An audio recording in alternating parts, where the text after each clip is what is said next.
Question number 26 to 30 from logical reasoning. Question number 26. Vyapti in Indian logic refers to. ವ್ಯಾಪ್ತಿ ಅಂದರೆ Indian logic ಪ್ರಕಾರ ಇದು ಇನ್ವೇರಿಯಬಲ್ concomitance ಅಂತ. ಇನ್ವೇರಿಯಬಲ್ concomitance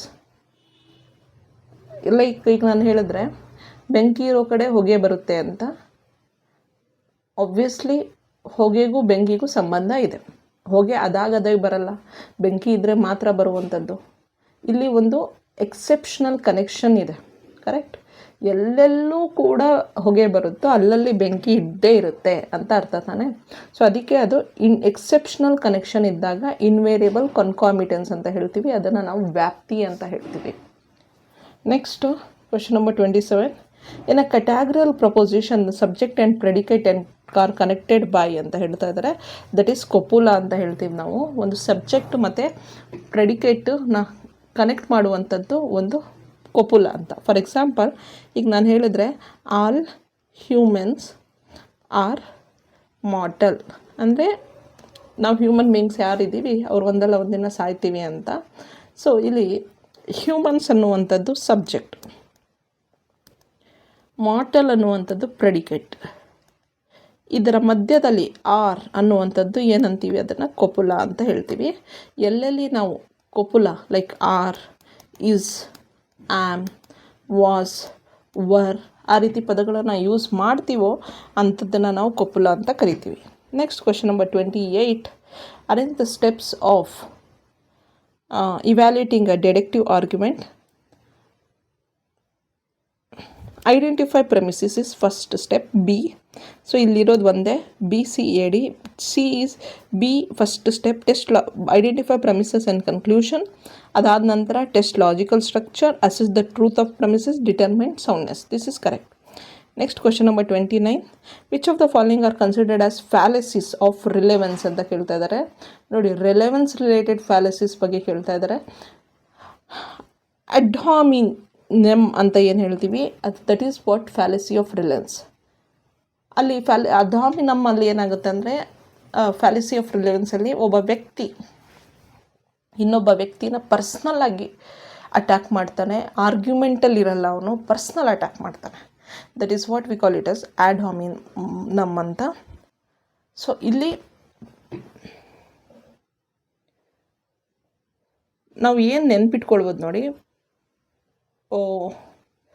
ಅಡ್ಹಾಮಿನಮ್ ಅಂದರೆ ಫ್ಯಾಲಸಿ ಆಫ್ ರಿಲೆವೆನ್ಸ್ ಎ ಅನ್ನೋದು correct. Okay, fallacy of relevance.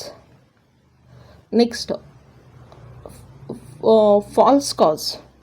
This is post hoc fallacy ಅಂತ ಕರೀತಾರೆ.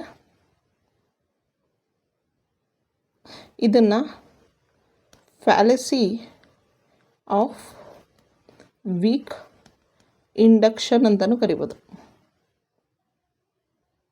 For example ಈಗ ನಾನು ಅಂದ್ಕೊಂಡ್ರೆ ಇವತ್ತು ನಾನು ರೆಡ್ ಶರ್ಟ್ ಹಾಕ್ಕೊಂಡೋಗಿ ಎಕ್ಸಾಮ್ ಬರೆಯೋದ್ರಿಂದ ನಾನು ಎಕ್ಸಾಮ್ನ ಪಾಸ್ ಆಗ್ತೀನಿ ಅಂತ. I am assuming something, one event. ಈಗ ನಾನು ರೆಡ್ ಶರ್ಟ್ ಹಾಕ್ಕೊಳ್ಳೋದ್ರಿಂದ ನಾನು ಎಕ್ಸಾಮಲ್ಲಿ ಪಾಸ್ ಆಗ್ತೀನಿ ಅಂತ. One event is causing another event ಅಂತ ನಾನು ಅಂದ್ಕೊಂಡಾಗ ದಟ್ ಈಸ್ ಫಾಲಸಿ ಆಫ್ ಕಾಸ್. ಅದನ್ನು ಪೋಸ್ಟ್ ಹಾಕ್ ಫಾಲಸಿ ಅಂತ ಕರೀತಾರೆ ಅಥವಾ ಫಾಲಸಿ ಆಫ್ ವೀಕ್ ಇಂಡಕ್ಷನ್ ಅಂತ ಕರೀತಾರೆ. ಫ್ಯಾಲಸೀಸ್ ಬಗ್ಗೆ ಓದಲೇಬೇಕು. There is no other option. Please learn about fallacies and Indian logic. ಅದ್ರ ಬಗ್ಗೆ ಫುಲ್ ಕ್ಲೀನಾಗಿ ಓದ್ಕೊಂಡು ಹೋಗಿ. Next strawman. Strawman is again a fallacy of relevance. Fallacy of relevance. ಸ್ಟ್ರಾಮ್ಯಾನಲ್ಲಿ ಏನಾಗುತ್ತೆ ಗೊತ್ತಾ, ಒಬ್ಬ ವ್ಯಕ್ತಿ ಏನೋ ಹೇಳ್ತಾ ಇರ್ತಾನೆ, ಅದನ್ನು ನಾವು ಬೇರೆ ರೀತಿಯಲ್ಲಿ ಅರ್ಥೈಸ್ಕೊಂಡು ಆ ವ್ಯಕ್ತಿನ ಮತ್ತೆ ಆರ್ಗ್ಯುಮೆಂಟ್ ಅಟ್ಯಾಕ್ ಮಾಡೋ ಬದಲು ಆ ವ್ಯಕ್ತಿನ ಅಟ್ಯಾಕ್ ಮಾಡೋಂಥ. ಇದು ಹೆಂಗೆ ಅಂತೆ, ನೀನು ಅದ್ಯಾಕಂದೆ, ಆ ರೀತಿ. ಓಕೆ, ಅದನ್ನು ನಾವು ಯೂಶ್ವಲಿ ಇಂಥದ್ದನ್ನೆಲ್ಲ ಬಿಗ್ ಬಾಸ್ ನೋಡುವಾಗ ಅಬ್ಸರ್ವ್ ಮಾಡ್ತೀವಿ. Next red herring. Fallacy of relevance. ಇದು ಕೂಡ fallacy of relevance. irrelevant information.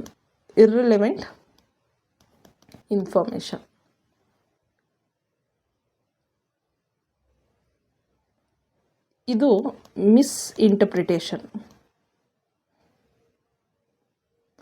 ನಾನು ಪದಗಳನ್ನ ನೆನ್ಪಿಟ್ಕೊಳ್ಳೋದಕ್ಕೆ ಹೇಳ್ತಾ ಇದ್ದೀನಿ. ಓಕೆ. ಸೊ ಮಿಸ್ಇಂಟರ್ಪ್ರಿಟೇಷನ್ ಮಾಡಿ ಪರ್ಸ್ನಲ್ ಅಟ್ಯಾಕ್ ಮಾಡುವಂಥದ್ದು ಇದು ಪರ್ಸ್ನಲ್ ಅಟ್ಯಾಕ್ ಅಂತ ಇಟ್ಕೊಳ್ಳಿ.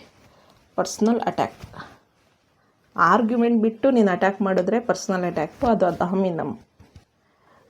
ಮೆಸೇಜನ್ನು ಮಿಸ್ಇಂಟರ್ಪ್ರಿಟೇಷನ್ ಮಾಡಿಕೊಂಡು ಬೇರೆ ಅರ್ಥನೇ ಕೊಟ್ಟು ಅದಕ್ಕೆ ಅಟ್ಯಾಕ್ ಮಾಡಿದ್ರೆ ಸ್ಟ್ರಾಮ್ಯಾನ್. ಇರ್ರೆಲೆವೆಂಟ್ ಇನ್ಫಾರ್ಮೇಷನ್ನ ಯೂಸ್ ಮಾಡಿಕೊಂಡು ಅದಕ್ಕೆ ನೀನು ಅಟ್ಯಾಕ್ ಮಾಡಿದ್ರೆ ದಟ್ ಈಸ್ ರೆಡ್ ಹೆರಿಂಗ್. ಈ ಮೂರು ಕೂಡ fallacy of ರಿಲೆವೆನ್ಸು.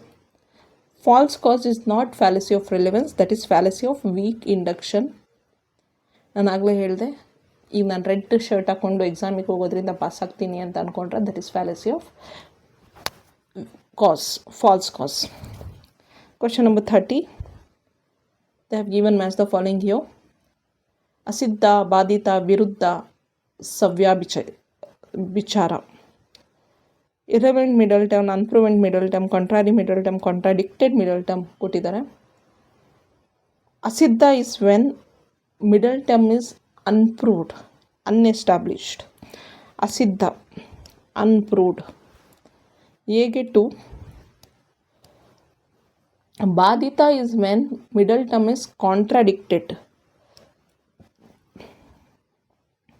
Virudha is contrary, opposite. Savya Vichara is irrelevant. So answer is 2. This much about logical reasoning questions. Thank you.